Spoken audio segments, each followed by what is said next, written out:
So the graded exercises, which we are going to have 2 in our course, they both have the same deadline, like discussed here in our Moodle.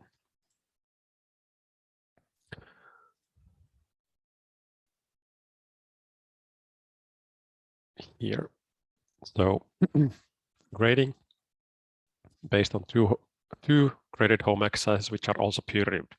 Initially, in the beginning of the course, I had 3 exercises in my mind, but now it has been reduced to 2. So I'm going to give out today the first exercise and the next exercise in a couple of weeks. They have a little bit different points on which they focus. But the deadline for both of the exercises is the same, February 28th at this date. And how you return them is that you have your code in GitHub, in a public GitHub Git repository, where you should have 2 folders, exercise 1, exercise 2, and your exercise content respectively in exercise 1 folder for exercise 1 and for the exercise 2 in the exercise 2 folder. So that is the idea. And the first exercise task is to create a small text-based game which runs like this. Here is an example implementation. So here the game starts and it prints out some introduction text that, okay, welcome to the dungeons of Lord Object Orientus, and then that you walk down the stairs to the dungeons. Then as the player, he has a couple of options available what he can do. He can exit the game, he can attack an enemy if one is visible, he can go to another room, or he can look around. So when I select look around, it says that you are in the dungeon and it is a big damp room with broken statues all around. And then that there are doorways leading to hallway and nothing else. Okay, let's go to hallway. I select go to room, and then it asks which room you want to go, hallway. Okay, then it says you look around, you are in a hallway and it is a long dark hallway with dark pools of water on the floor and some fungus growing on the walls. And there are doorways leading to the dungeon where we just came from and to the chamber. And then you see a small sewer rat.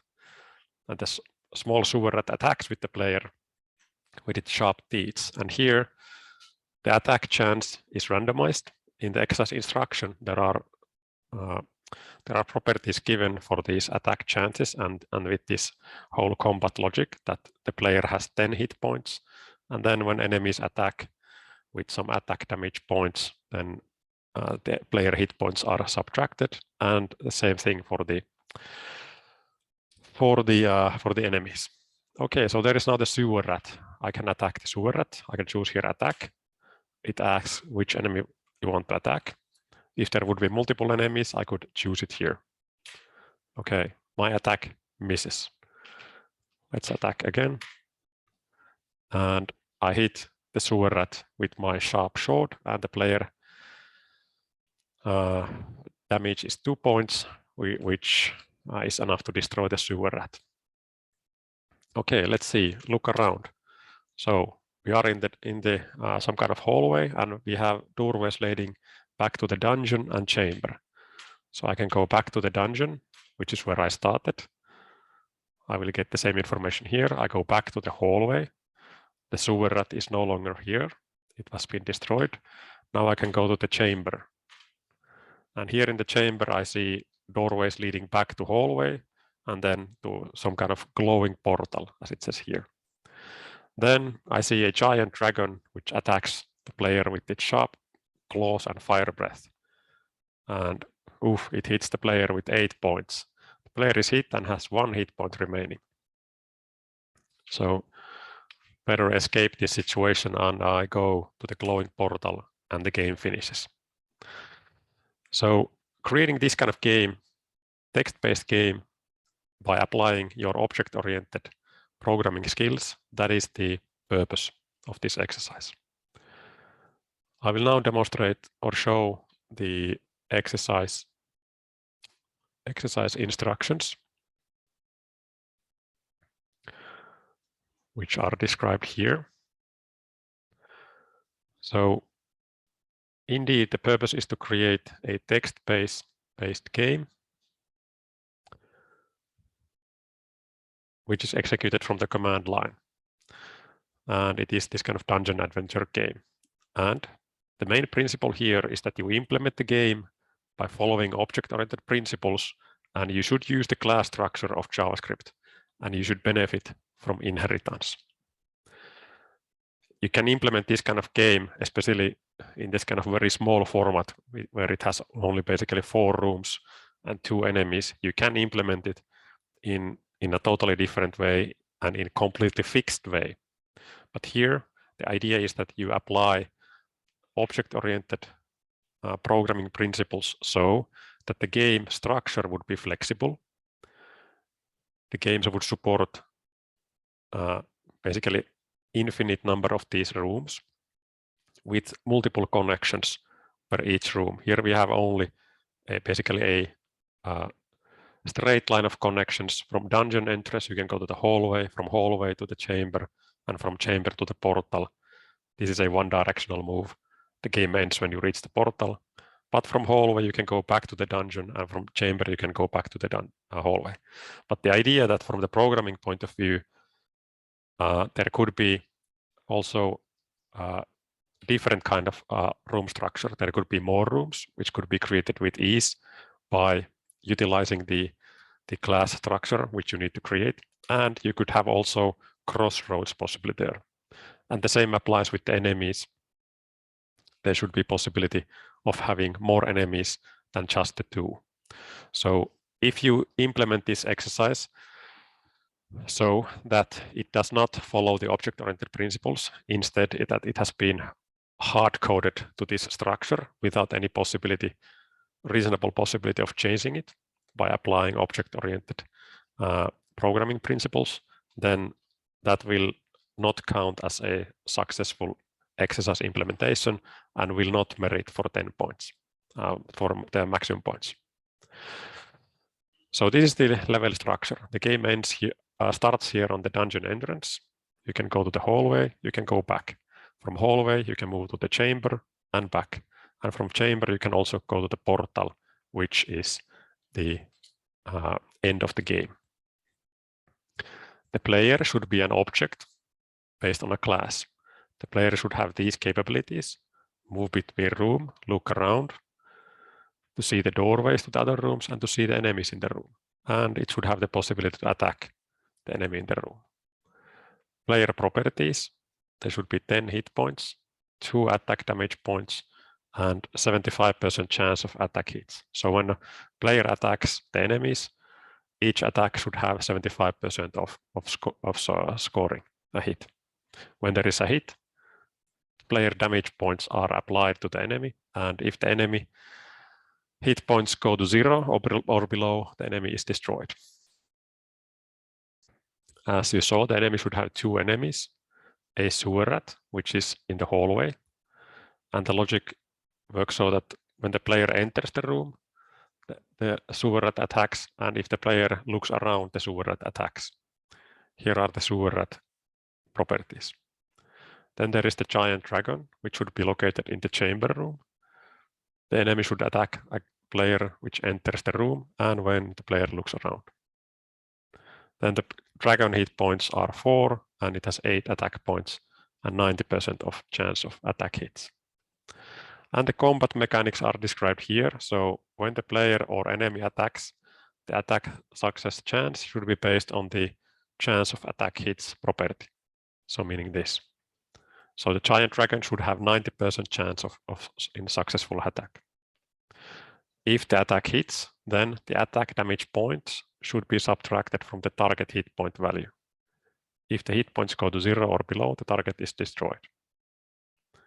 And the game should end when the player reaches the portal or player hit points go to 0. Okay, so then the user interface, like you saw, it should feature an interactive console UI, which offers the possible access to the player and then executes the actions. And here I have written that I recommend this kind of NPM package called prompts. And you will get this UI as a starting point. I can show it here.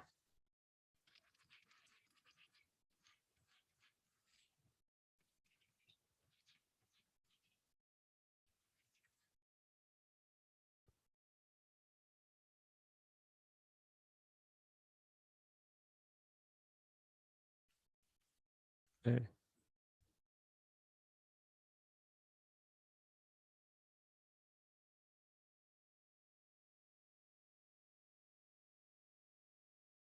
So here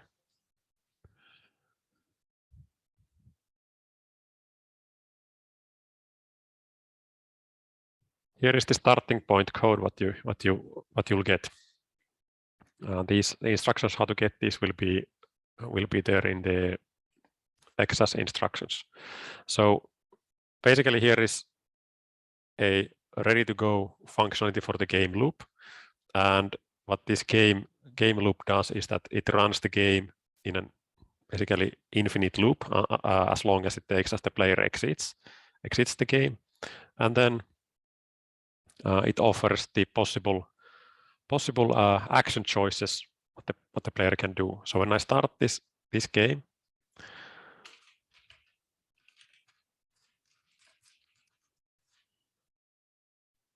it shows it here. Oops. Okay.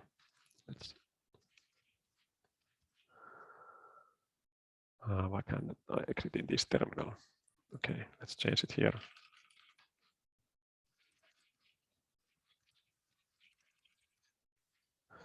So this is the code what you get as a starting point. So the game starts, and this UI is ready to go. It offers these actions, and when you select an action, it will print out that what action is selected. You chose to go to room, you chose attack, you chose exit, you chose look around. And how this works is that there is this game loop function, which is started here in the when the program starts. Before that, these printouts are given. These are given here. Then the game loop starts. So this function starts to execute. There is this prompts tool is being used to display this UI. And when the player chooses an option, then the response is recorded here in the variable response, and it is an object. And here in the value is then the information that which action was selected. The action value is determined by this kind of array. So here we have an array of initial action choices. You can see that this has 4 elements, this array. And when this array is being given here as choices to this prompts tool, then it displays this kind of selection and allows the user to move with keyboard up and down arrows here, and then hit enter to select. So the console is used to print out that which option was selected, and then the game loop is started again by calling this again. So then this loop starts again and it never exits. Here is the possibility to exit, but it has not yet been implemented. So this is the code what you will get as a starting point, and then your task is to now to implement this kind of game by using the object-oriented programming principles. And the deadline for this is 28th of February. So it is exactly 1 month from now. And since you will get a second exercise as well, a second graded exercise in a couple of weeks, I really suggest that you get started with this exercise immediately. And when you get started immediately, then if you have any questions about it, then you can come to the tutoring sessions, and there we can discuss about possible solutions for whatever problems you might have with the game. So that's the idea. And here on the bottom, there is now an example game flow. So screenshots from the game, how it should proceed. Here you get also the information, the content, what should be printed out. You don't need to figure out or write it or come up with your own content, these descriptions. You can copy these texts if you want. Here you can see how the game should proceed from start to finish. Do you have any questions now on how on this exercise?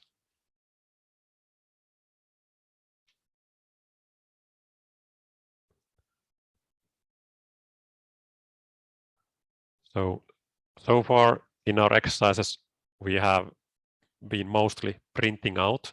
We have been writing programs which start, and then they do something, and then they print out the results. The structure of this is basically the same, except that this runs in a loop. The game loop function is started, and then when the loop is executed to finish, it is started again. And this brings the repeatability so that the program does not end, and therefore, when you write your program so that it prints out to the console, you will get the effect what you saw here. Okay, so this cannot be finished at all. So then you will see the effect of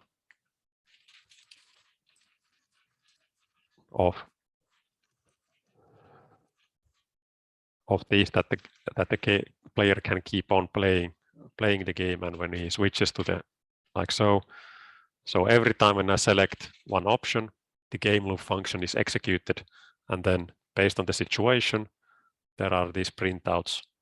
Now I am again waiting for this, for the response, or the program is waiting for my response, and then when I select a response that I want to go to back to the dungeon, then the game loop is executed again based on the current situation.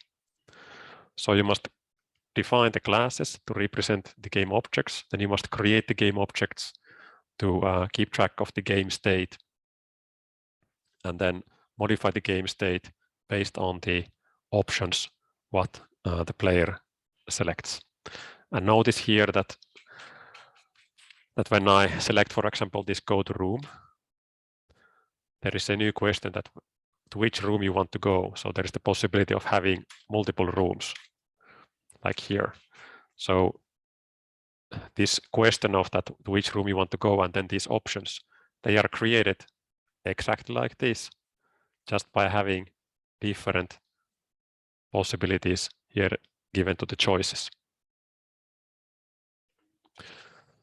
So this is the logic. So don't be afraid that this is something totally different than what you have done so far. It is only slightly different because there is now this loop, infinite loop of this game loop, which is executed over and over and over again. And therefore, the printouts do not end when the game ends. So that the game ends. Game does not end after a single printout. So that's the thing what I try to say. Yeah. So the peer review due date will be after the 28th. So the holiday starts on week 10, which is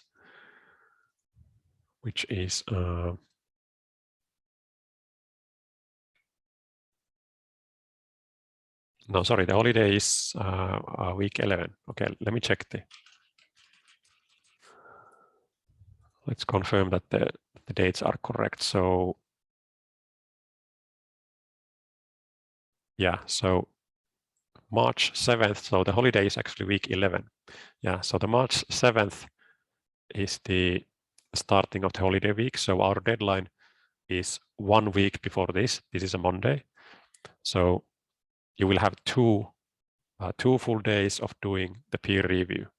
So the deadline for the exercise submit is 28th, and then you will have 2 days to make the peer reviews.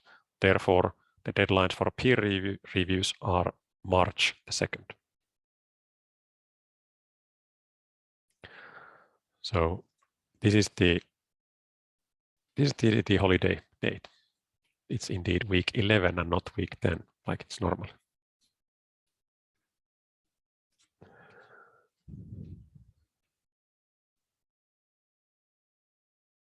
Okay, so that is the exercise. After this lesson, I will post this exercise description to the Moodle site, so you can find it from there. And then also the example code.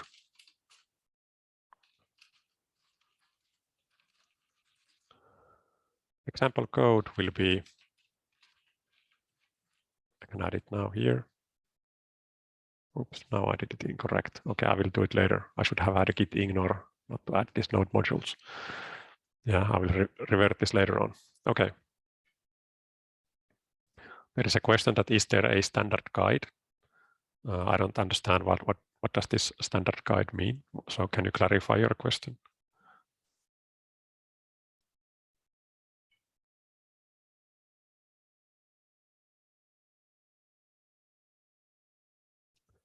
Standard guide of assessment. Yeah, I will provide assessment guides for the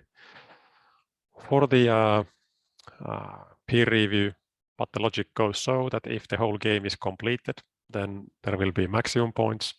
If there is roughly 50% completed, then there will be half of the points, and so on. So that is the overall logic. And then, of course, that there is the important thing that is the implementation following object-oriented principles or not. If this game is implemented without object-oriented programming, you can do it without it. So then a significant subtraction in points will be applied, because the whole point of this exercise is to do it with object-oriented programming.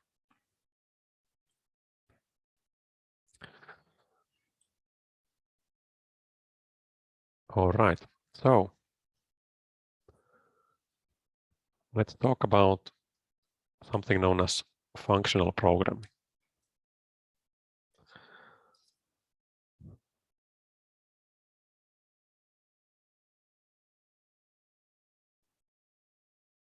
The support hours should be in your class schedule if you have signed up, or should be visible in your calendar if you have signed up for the course. Okay, functional programming. So that functional programming was one of the contents listed in our course description. So let's talk about that.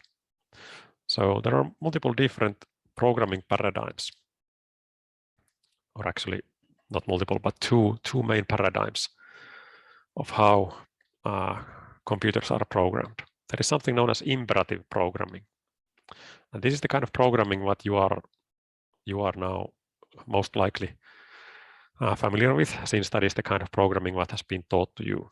So in imperative programming, the programmer writes instructions on how the machine should change its state.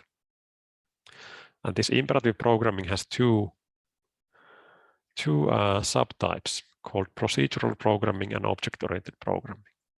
So we have been learning object-oriented programming during this class, and you have probably recognized that when you create these objects, the objects contain both the data and also the operations which manipulate the data inside the same object. So that is the logic of object-oriented programming. And examples of this object-oriented programming are languages such as Java, C++, or C#, and also now JavaScript as well. Then there is this procedural type of programming, which is focused on writing so-called procedures. And these procedures could be named subroutines or functions as well. And the idea with these procedures is that you can put into these procedures a bunch of operations for the computer, and then you call these procedures whenever you want. So this is the basic Pascal and C programming languages are this kind of procedural programming languages, for example. So these two ways of programming should be quite familiar to you. So object-oriented programming is basically an enhancement of the procedural programming, where you put the data and operations together as objects, whereas in the procedural you have these procedures which maybe take some parameters, or maybe they modify some global variables or some other data outside the function scope as well. Then there is another programming paradigm called declarative. So the declarative is a little bit different from the imperative programming paradigm in that way that with the declarative programming paradigm, it is the programmer who declares the goal, what needs to be achieved, but not the exact steps on how it is achieved.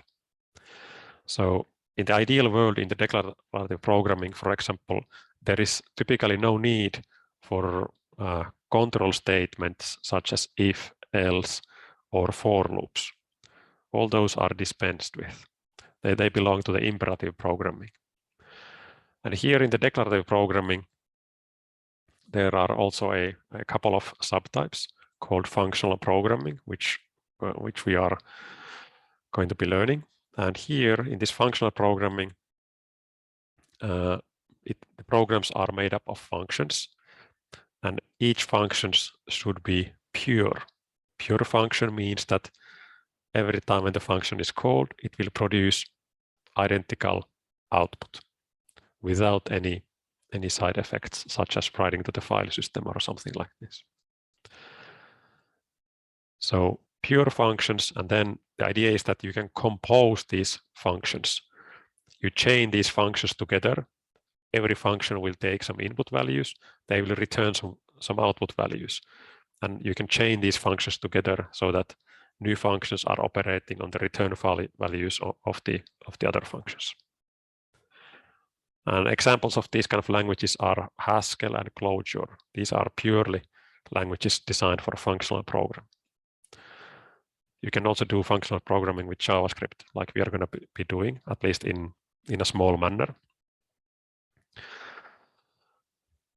But then there are subtypes for the declarative programming, such as logic programming or reactive programming.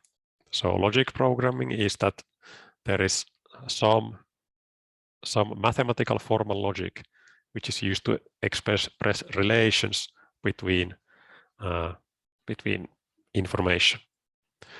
And here some concrete language examples are such as Prolog or ASP, known as answer set programming.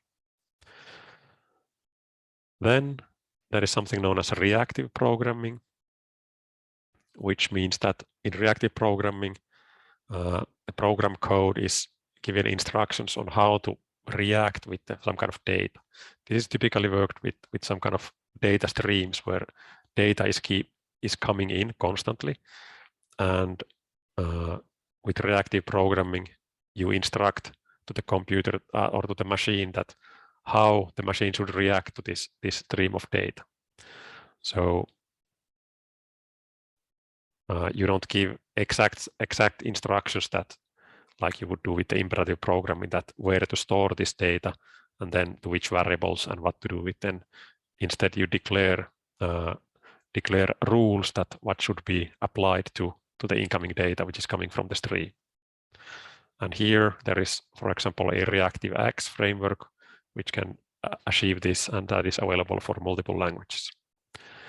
But we'll be talking more about functional programming. So the key functional programming concepts are that the function should be pure. The applications are created by function composition.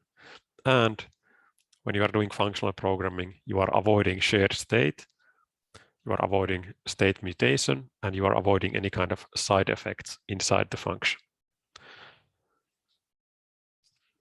So a pure function, this is the most important concept with the functional programming. A pure function is a function which gives the same output every time with the same input. If you have a function which doesn't give any output, it doesn't return anything, that is a clear indication that this function for example, is not pure. If you have a function which operates on data which is not given to it as parameters, then that function is not pure. If you have a function which modifies the incoming data without creating a new version of it, then that is not a pure function. So a pure function is a function which gives the same output every time with the same input. This is the most important thing to remember. And this is one of the most important things about functional programming. So this means that when you have a pure function, that function is completely independent of anything outside the function. It does not rely on any kind of global state or any variables declared in parent scope or in higher scopes. And because it doesn't do any of this, it can be run at any time and by anywhere by anything. So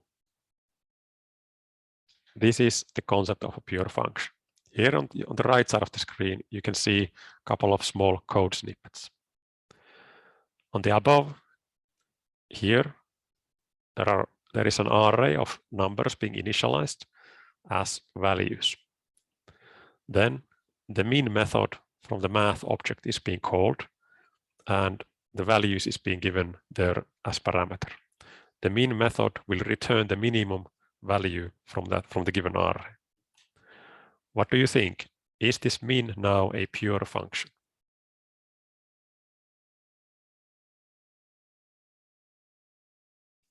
What do you think?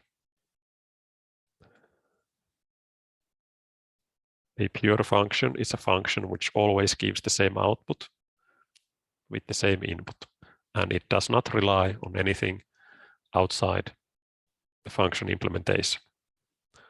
So if you know these two things, is the min method in the math object, is it a pure or not? What is your idea? One answer that it is pure. Yes, it is pure. Okay.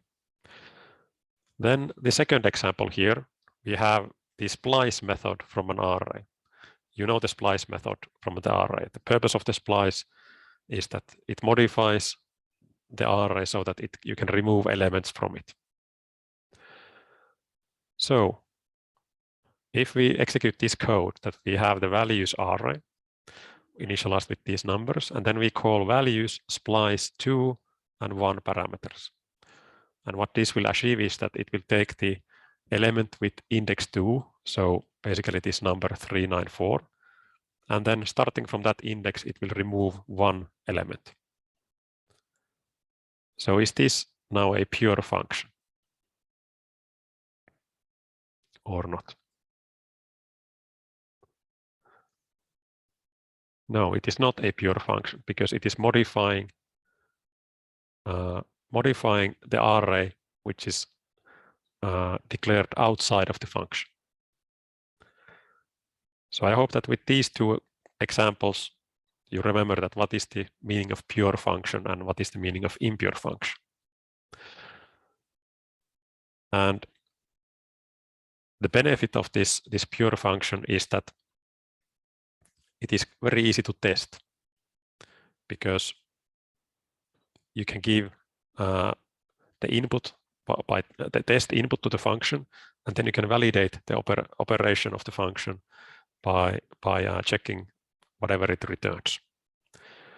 It is also less likely to have bugs because it is not depending on anything outside it. If you have, for example, some global variables which you are using, your function is using for some operation, then this function is more prone to problems because it is relying on something outside of it.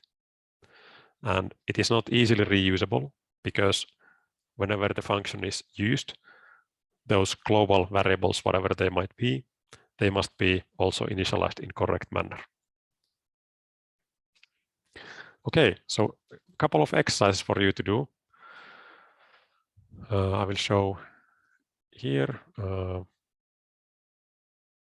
Where did they go?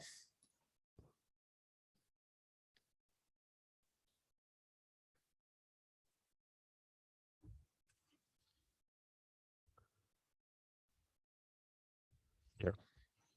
I will give you a link so you can access this exercise document.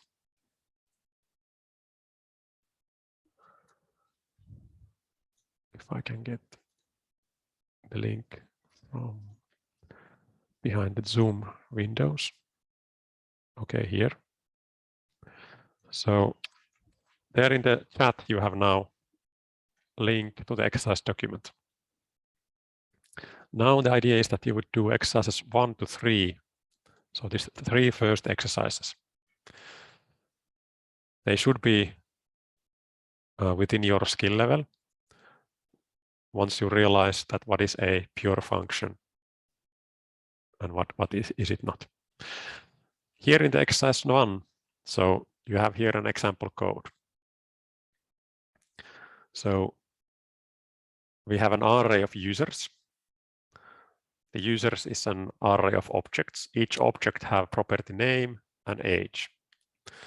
Then we have a constant here set age limit, and then a function check age. And the check age accepts a single user object as parameter. And it returns true or false depending on if the age of the user, given user, is equal or greater to the age limit. So here, your task is to modify this code to be a pure function. In exercise 2, here we have a function min value, which finds the minimum value from this array with the name values. Here is the implementation. This is very classical imperative programming here. And then it is used here that the min value function is called, and the result of that is saved here to the variable minimum, and then it is printed out, and the answer is 2. This implementation is not, the function implementation of min value is not pure. Your task is to make it a pure function. Then the exercise 3 with the splice. Here we have the same values array again. And here the splice method from the array object is being called. Your task is to create a function called pure splice, which accepts an array which elements are all numbers. And then it returns a new array which has the elements removed with the same logic as does the splice, except that it returns a new array and it does not modify this values array in place. So after calling the pure splice, this values array should be unmodified, and you should have a new array which has been modified accordingly. So these 3 exercises are your task. These will give you a chance to practice writing pure functions. Okay, any questions at this time about these exercises?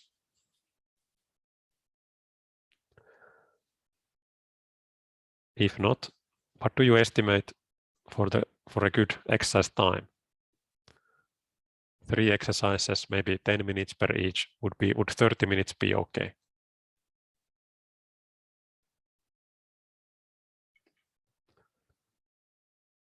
No comments, so let's go with 30 minutes. If you are fast and you do it faster, you can proceed with these. There are more exercises here. You can proceed with these, or you can have a break. So 30-minute exercise time. We continue together at 13.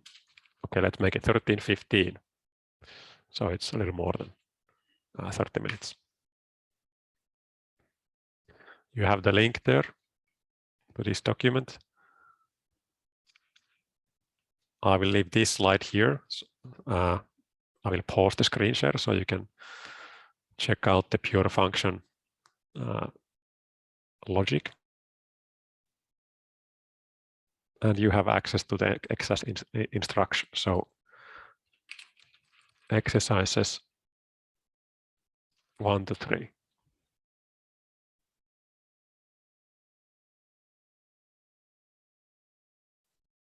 Okay, our exercise time is up. So first exercise was to fix this check age function to be a pure function. So what is the key modification? What should be done here to make this a pure function?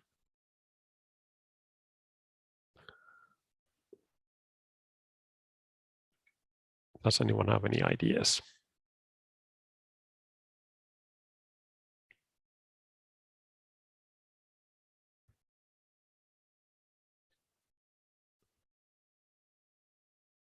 Okay, so there is one idea that, okay, this should be set like this, that the age limit is hard-coded there.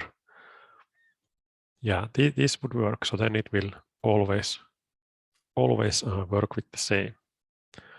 Slightly better solution is to take this age limit there and put it as a parameter. So this way, the function is more flexible. You can use it to check off any kind of age. So then we would put here the age value as parameter. But yes, now we have a pure function which does not rely on anything from the outside, and it doesn't modify on anything on the outside. Okay, so then on the exercise 2, there was this kind of code which had an array.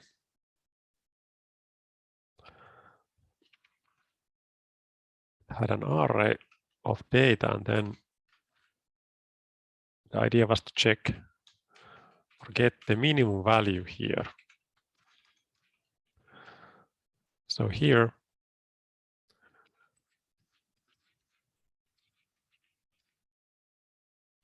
how to make this pure and not so that it relies on anything from the outside. There is one suggestion to use the math min method. Yeah, that can work if you use the math library. But not considering that one. So what is the key thing here which makes this function not pure?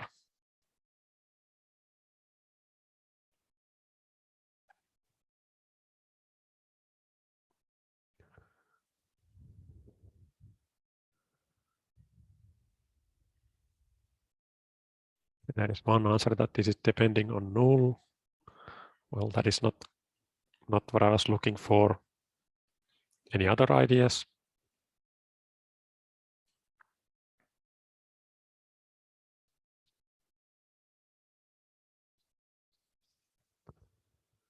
How to make this function so that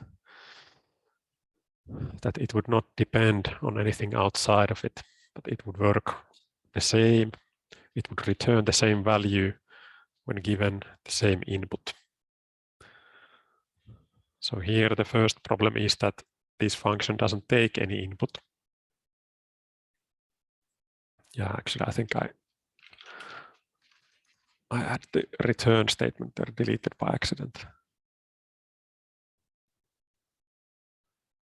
Yeah, and it wasn't even not even present here in this instruction. That was a mistake. So here it should have been return min like this.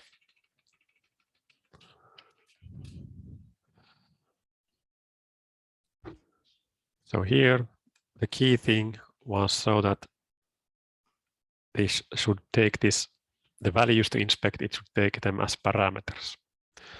So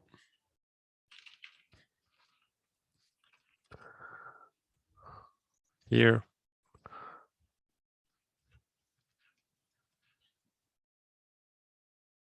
The idea is that we provide the values array, this function, as a parameter when it is executed. So that is not a key thing to do when you're modifying this kind of function to be pure. So earlier, before this parameter, this was relying on basically on a global variable values to be present, and that makes a function impure. To make it pure, we introduce this parameter here, and then we use the parameter to do whatever processing we do here inside the function.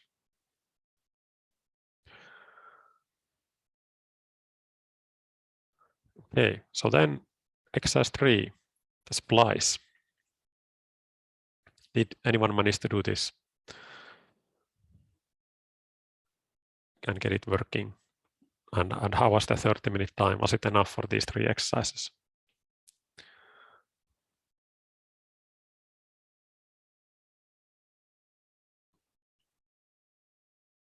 No comments on that.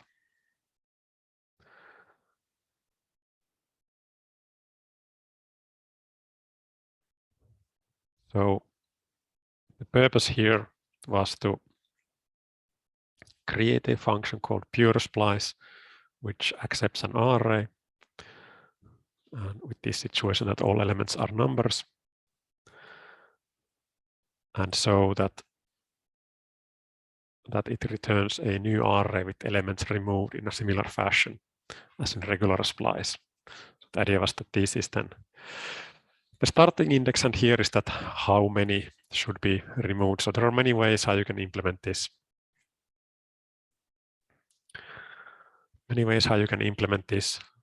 There seems to be some kind of solution in the chat which is relying on the slice implementation itself. So maybe that works. Okay, let's see one solution there. I'll take these values here.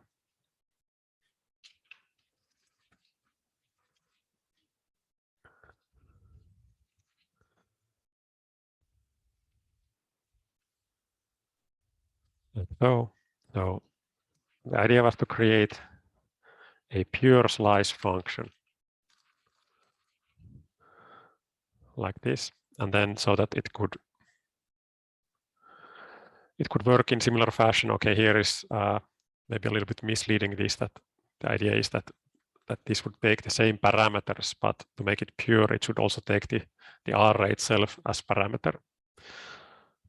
So here is then the array itself, and then here the starting index, and then the delete count, like so. And then when you call this function, it should return something. A new array should be returned. So therefore, when you call the function,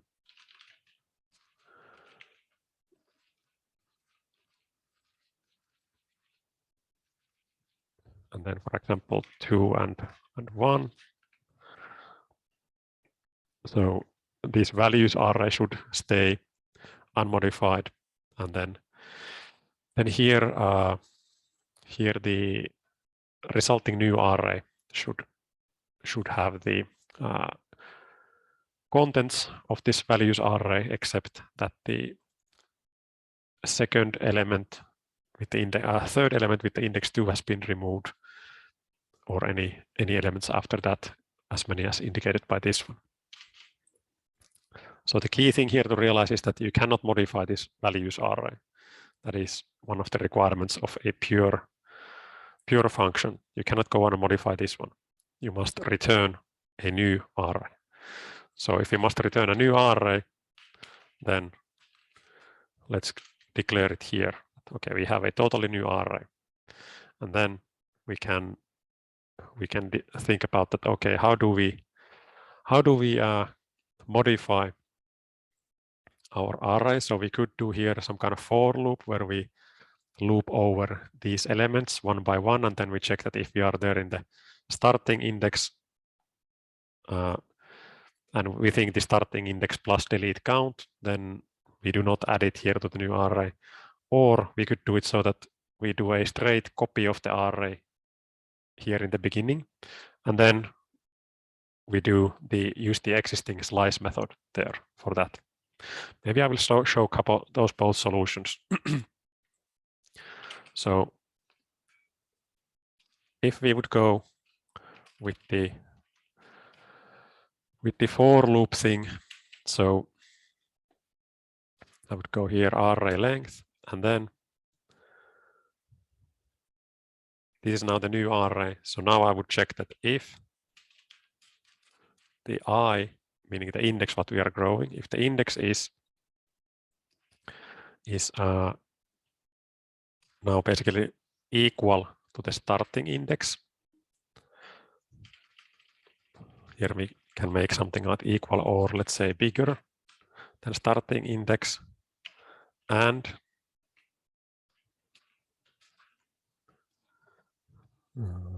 yep. Let's see, does it work? And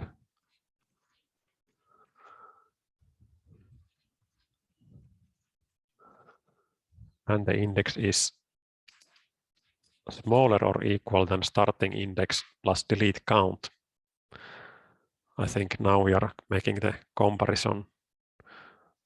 If I is equal or bigger than starting index and I is smaller or equal starting index plus delete count, then we will basically copy the element to the new array. So then we could make it here that we could take just new array and use the push method and then take it from the existing array, the I element. Let's see, does it work?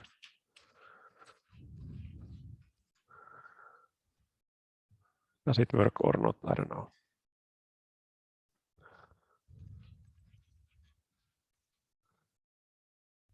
No, now it took way too many. So there is some problem in my if statement. Starting index, delete count. Okay, let's use the debugger here to go through the whole logic. So here the I is 1. We have the array length. Array length is 5. So here the I is now 0. Our starting index is 2. And I is 0. And then we have starting index 2 plus delete count. Let's see how it treats this one. Does it go correct? So that should not be taken there. So it should take only the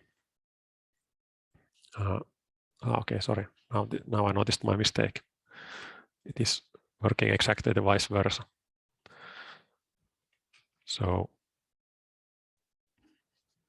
it is including those elements, but it should delete. It's deleting everything except the indicated, plus a small bug, this following element as well.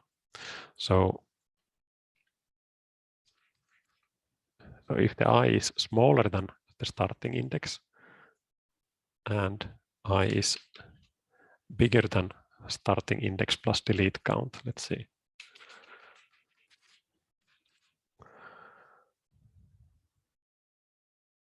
Let's try again.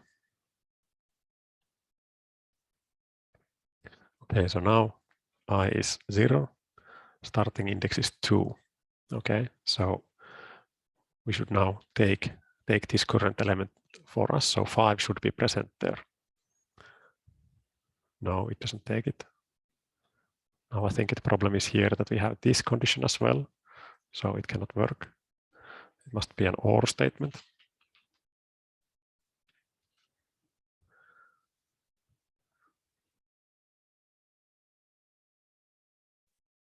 Okay, so now we add it to our new array. There is now the 5. Now the I is at 1. Starting index is 2. So based on this condition, it should go inside. Yes, so it takes the 11. new array has now 5 and 11. Now I is 3, no, sorry, 2. So this condition should not be true. I is bigger than starting index 2 plus delete count 1. So that is not either true. So it should not take this element, this 394, jumps over. Now I is 3. So this condition is not true. What about this one? So I is 3. Here we have 2 and 1. And that doesn't work either. So maybe there should be, now it takes everything except the first 2. So maybe this one needs to be bigger or equal.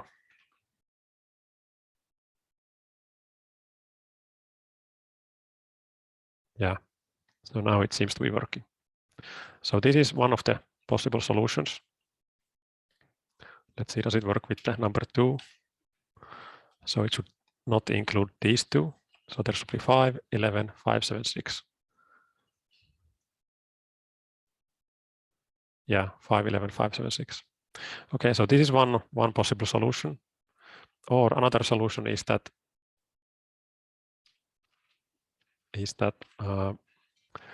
we could make a copy of this array, this array given as parameter. And what you can use there is to use so-called spread operator, 3 dots. This will basically take all the elements of this array and put them here into this new array. So effectively, what this will do is that it will copy the existing array to this new array. And when we have this new array, it is copied from this array given as parameter, then we can simply call the original splice there. So new array splice, and then starting index and delete count. So this is another option. So it seems to be working also with this approach. So that's one way. This is quite useful, this spread operator. It will take this array and then add it here in the same way as if I would have written this like so. That is spread. That's quite a useful operator to be aware of. Okay, so that's the exercise 3. Then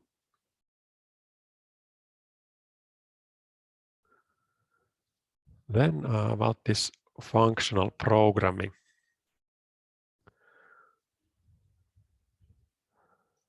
So another concept which is slightly more difficult to understand, and we are not going to be dealing with this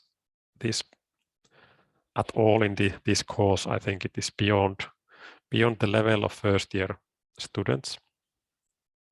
So it makes no sense to start learning this function composition in more detail. Here is a very basic example of a function composition. And here, this function composition syntax is now using this kind of arrow function syntax. Are you familiar with arrow functions? Do you know what is an arrow function in JavaScript? Simple yes or no to the chat suffice. I'm not quite sure if it has been taught to you. Okay, so arrow syntax, what you can see is, for example, here. Okay, let's talk about arrow syntax before anything about the compose thing. Yeah, I have difficulty remembering that what have I been talking to each class, and then I don't know exactly what other teachers have taught to you. But you know the traditional function syntax, which goes like this. Then you can have here something that maybe maybe like this. Okay, maybe this says sum. So this you are familiar. A function with this syntax begins with function keyword, then you have the function name, and then you have these brackets in the function declaration, and between these brackets you can, with comma, you can separate the parameters. Then it begins with the curly bracket and ends with the curly bracket, and between these curly brackets you can write the function code, which is then executed when the function is called. And then if you are inside a function, if you use return keyword, whatever comes after that is returned as the return value from the function, and the function executes ends at the return statement. Okay, so the arrow syntax comes in 3 variations. You can write it so that you assign, okay, let me put here. The arrow syntax is used when the function doesn't really have a name. So it is an anonymous function. If you want to have the function a name, then you must assign it into some variable. And these anonymous functions are typically called or used as callback functions with this traditional syntax. So there could be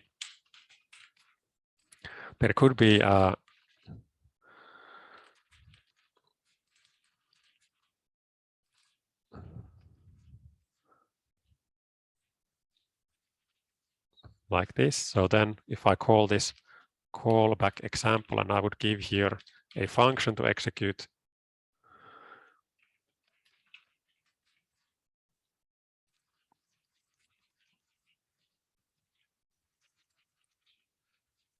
like so. Here I have written now a function with the traditional syntax. The function name is callback example. It takes 1 parameter, and then this function calls this function. Typically, when you have a callback function, here you have some processing going on, and then as a result, then call the user supplied callback function fn.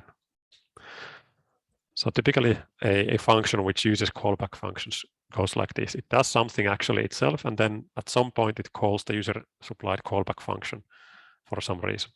And then when you use this function, you typically write a function like this as a parameter, and you don't give it a name.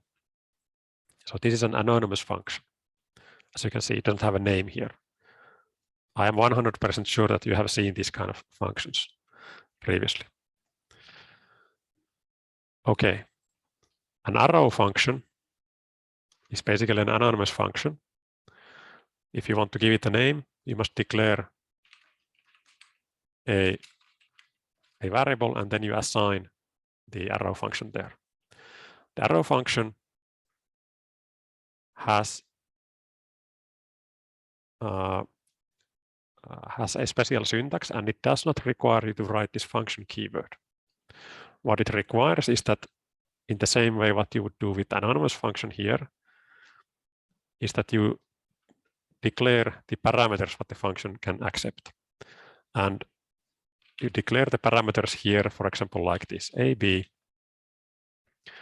and then you put the arrow, and this now, after the arrow symbol, you can put the same curly brackets to indicate the function body. So here, now these 2 functions are exactly the same. Sum with the classical syntax, and then sum with now the arrow function syntax. Every time when you see this symbol in JavaScript, you know that this is now a function. On the left side, you have the function parameters. On the right side, you have the function body. The arrow function syntax has a couple of special cases. This syntax is the one which resembles the most this classical function syntax. If in this case, the first special case is that if you have a function like this, that it has only 1 line of code and it is returning something, then you don't need to have these curly brackets. you can have it like this.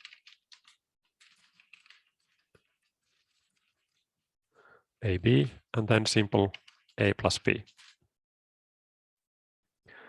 All these three are the same. So as you can see, here we have the function body for this function, for this arrow function. We don't have the return keyword, and we don't have these curly brackets. We can do this if our function has only a single code line in it, and if it is returning something. Whenever you write like this, it means that the result of this operation will be returned by this function.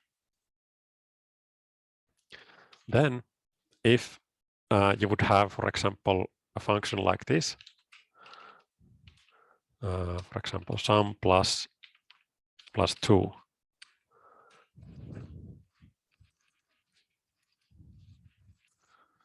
Okay, here you have a traditional function. It takes one parameter and returns that parameter added by 2. As an arrow function,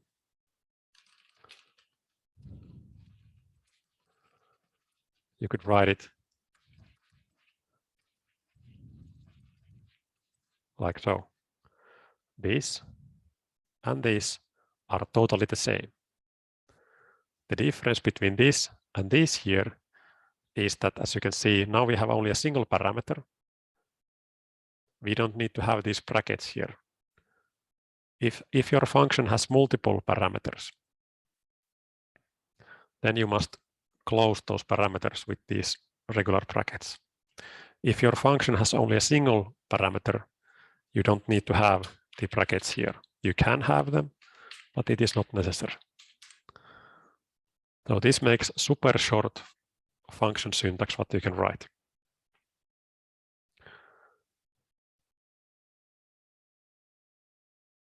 And that's it about the arrow functions. So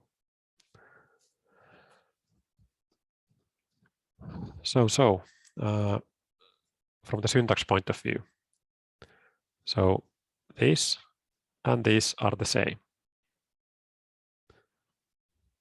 This and these are the same. Sorry, yeah, this and this and this. So all these three, these are the same. And when you do functional programming, you use these a lot, these arrow functions. And when you use methods which are or features in JavaScript which are done with functional programming principles, you typically see these used a lot. So then, if you think about this function composition, here is a simple example. We have here declared a function +5. It takes one parameter, and it takes the parameter, adds 5 to it, returns this one. We have a function +10. It takes one parameter, and this parameter is added by 10, and the sum is returned. And then when you compose these functions, you can do something like this, for example. You can create a function called +15, which also takes a value as a parameter, and then you call these functions inside like so. So here is a very primitive example about function composition. And then here, if I call this +15 with value 10, the result will be 25. And as you can see, these functions, when you do with function composition, they are pure functions. That is the key thing when you do the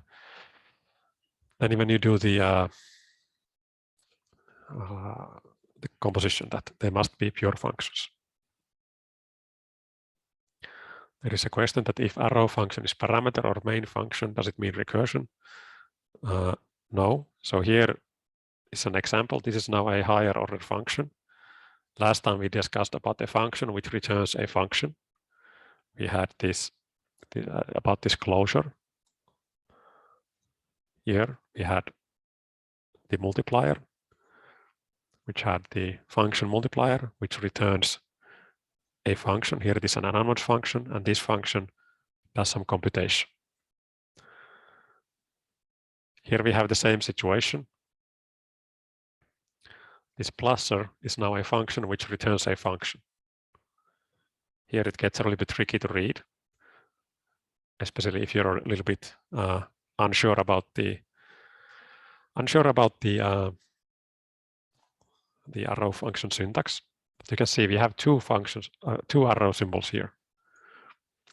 So if you remember that on the left side of this arrow, whatever is on the left side, this is now the parameter. And on the right side is what you are returning. So this highlighted area is now returned from this first function. And this highlighted area is an arrow function of its own. It takes one parameter, this value, and it takes value plus this plus val. So here we have the closure and arrow function syntax together. So if we create here with this plusser function, we create plusser give a 5, we get the return, we get a return at now a function, we assign it to +5. Here we get another function, assign it to +10. So then we can do it like this, for example, that we give here, call the +5, we give value 10, whatever this +5 returns will be passed to this +10, and then whatever it returns will be printed out, which is 25. But this is the logic of the function composition, that you have pure functions and then you combine those functions together to perform some computation. So for example, this function of +15 has been now composed of two other functions. And then we can call it. So this way, in functional programming, you can create this kind of ultra small, extremely focused functions, and then you can build larger functionalities when you compose functionality out of them. To make real-world applications, you need a couple of more tools, which we are not going to go into now. You can learn them maybe in your later year of your studies, as they make the situation more complicated, and for a beginner, they make the situation super complicated. So it is better to get some hands-on experience with the arrow functions so that you are comfortable with arrow functions, and then after that you can learn more about the composition and more of the advanced methods. But when talked about functional programming, the key thing to remember is that functional programming is made up of small pure functions. And what is pure function?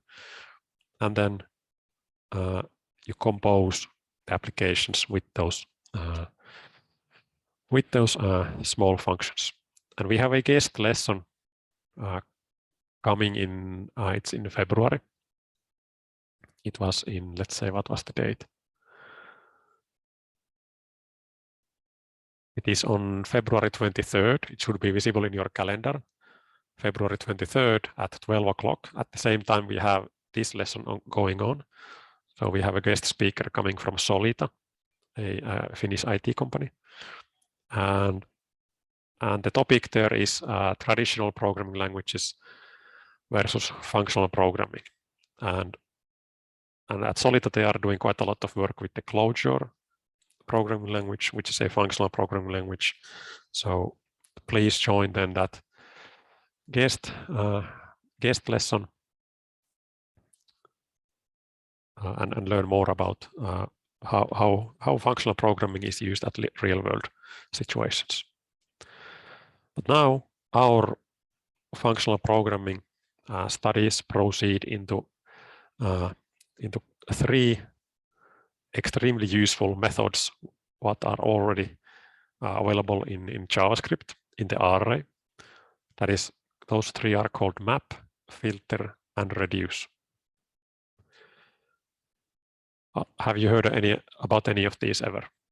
I know somebody has used them previously, but what is the general feeling? map, filter, and reduce. Somebody has heard about them. Yeah. Okay. So let's see this map thing.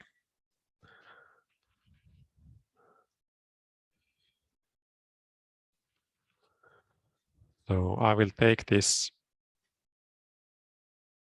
users array, what I used previously.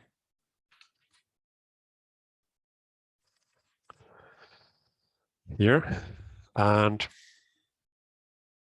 let's see what happens when we call the map. The map method is part of JavaScript array.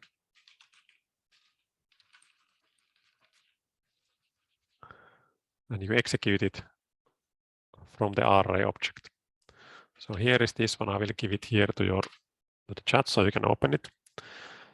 And as you can see, it says here the map method creates a new array populated with the results of calling a provided function on every element in the calling array.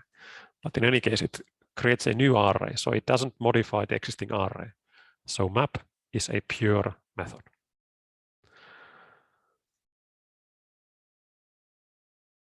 So we have here an array, users. And if I call here map, now I must provide a callback function like it says here in the documentation. I could write it with traditional syntax, but I will start to use the arrow syntax from now on. So the basic form of the map will call this function with the user element provided. So now let's do so that I simply log out the user. I don't do anything else.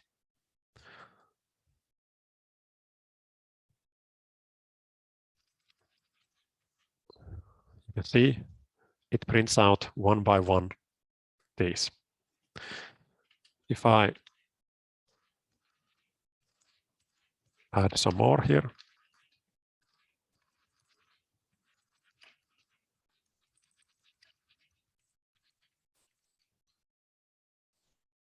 like so, you can see that it executes 3 times. Here is the printout from the first time, printout from the second time, and from the third time. And it does this because the user's array is 3 elements long, as you can see. And based on the output, the map is calling this function 1 time per each element in the array. I can also have it as a separate function, so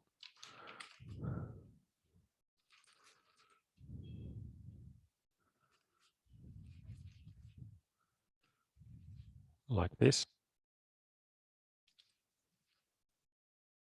Maybe it is more clear with this syntax. Here I have a function called print user, and I'm giving that function to this map. This map is calling this print user function. It is calling it 1 time per each element. And each time when it is calling, it is giving the current element as a parameter, since this print user requires a parameter, it is the user. If I would call this directly, so print user, and then I could call here that users, and then for example element 1. Now I'm calling my print user function and giving the user element directly from the user's array by the index. So if I do this, it says map printing out current element. It's the John. John is here the first element. If I put here number 1, it's Maxine, because Maxine is then element with index 1. If I put here index 2, it will print out Ted, because Ted is there with index 2. This you should already be familiar with.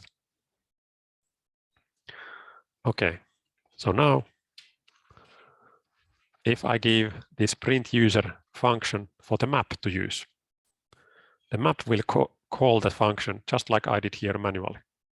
It will call this function once per each element in the array, and therefore it will print out this content 3 times. And understanding this is critical to understanding the map. So I cannot overemphasize this. Map will call this function once per each element in the array, and it will provide the element as parameter to the called function. So it works like a loop. It will start here in the beginning, and there is a variation of this map function. You can see there are different variations. Now I have been using this one. There is a variation where I get the index as parameter to my calling function. So this print user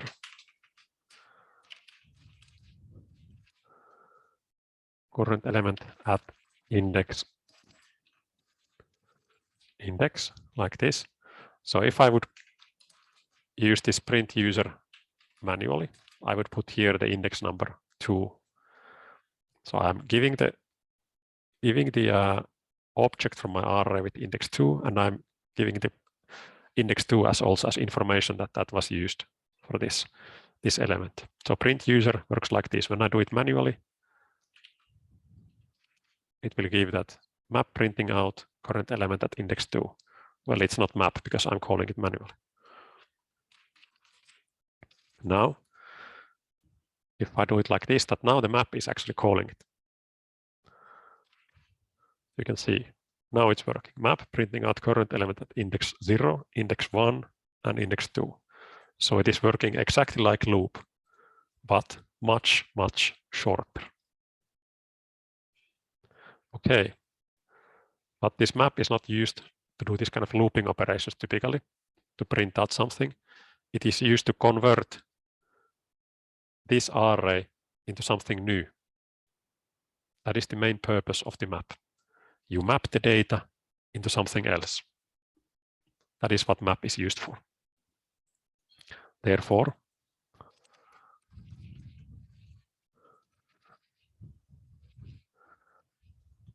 I need to accept the return value from the map. Let's print out the results. Now, how does it do it? Let's see. If I add here return 1, for example, I return number 1 here from this print user.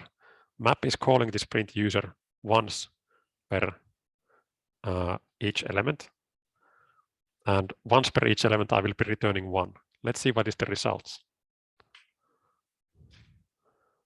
This is now the results. An array of 1, 1, 1. If I put here the index number, I get an array of 0, 1, 2. So the map function will return a new array where the elements of a new array are in the same order as they were in the original array, but the values of those elements are whatever you return from your own callback function. So whatever this print user returns, that will be the element of the same index as in the original array, but here in the new resulting array. If I print out here, the user now represents the element of the array what we are processing. So let's see the name, user name. Now, you can see it will be John, Maxine, and Ted. So this is the map. Map is used to convert an array to some another format. That is the use case for map. Now we have converted into an array of strings. Our input array was an array of objects, and we converted that array into an array of strings. The original array stays unmodified, so the map is a pure function. And typically, how this would be represented, if we don't need to have these console printouts, what I would write that if I would need to convert it to this kind of username, that I have only the username there in the array, what I would do is that I would write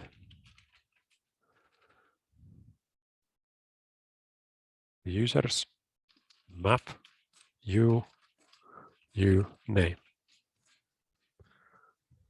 Like so. Here we have now a command where I give a function to this map. This function takes one parameter, this u, a shorthand for a user, and then it returns this value, exactly what we did here. So the results is now an array of strings having these names. If I would put here age, now I get the ages of the users. Okay, so that's it. We have a couple of exercises ready to go there in the shared document for you about this map. So I really recommend that you would practice those. Here, this is the exercise document what you have already access to. We have done exercises 1 to 3. Now you have exercise 4, use the map method. Exercise 5, use the map method. Exercise 6, use the map method. And exercise 7, here is about filter. So if you want to learn about filter yourself, you can do this as well.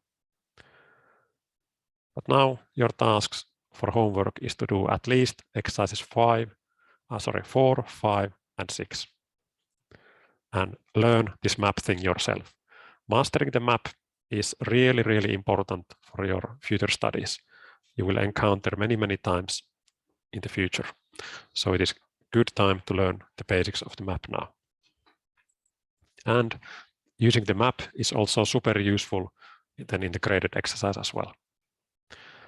All right, we are now 4 minutes over our time, so that's it for today. Tomorrow we have a tutoring lesson you should see in your calendar. So if you have any questions about this map thing or anything else, then please join there. And also, I recommend please start doing the graded home exercise already. There is 1 month to the deadline, 2 exercises to be done. First one has been announced. Second one will be announced in a couple of weeks. So use these weeks now to do this first exercise. That's my recommendation. And also, if you start now early, you have plenty of time to ask help if you. Okay, thank you and have a nice day.